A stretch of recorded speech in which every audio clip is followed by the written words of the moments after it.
The Gambia's capital city, Banjul, has an enduring tradition and culture of welcoming in the new year, with a spectacular display of culture and tradition in the city streets. But why does the new year hold a special significance for the people of Banjul? Hassoum Ceesay, the director of the National Center for Arts and Culture, provided an answer to this question and other questions that Mbye Corr asked him when they recently sat down for an interview at the main office of the country's Arts and Culture Center. More in this report by Mbye Corr.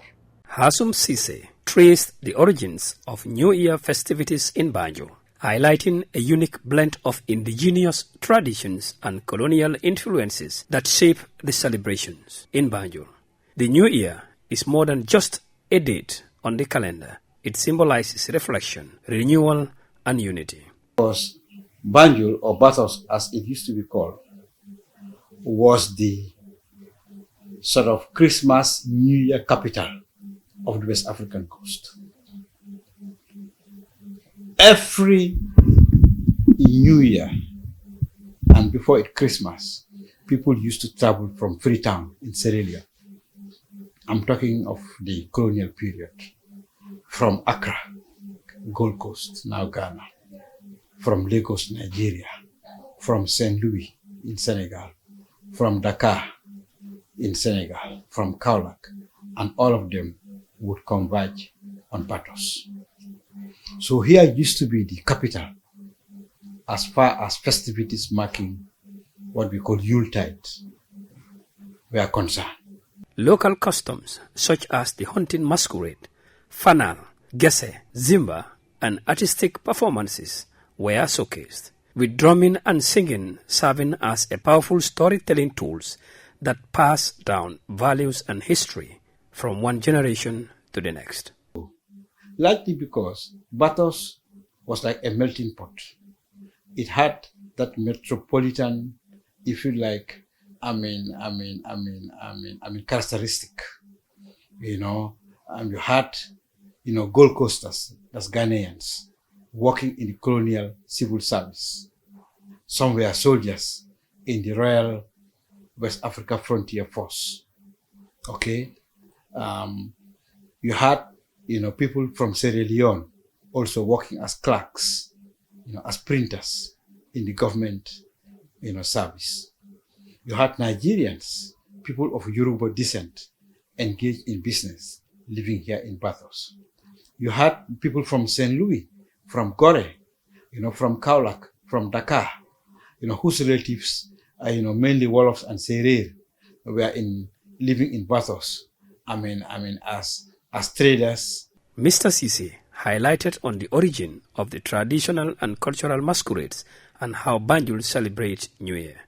The masking traditions, basically, the performance art of the New Year festival in Banjul.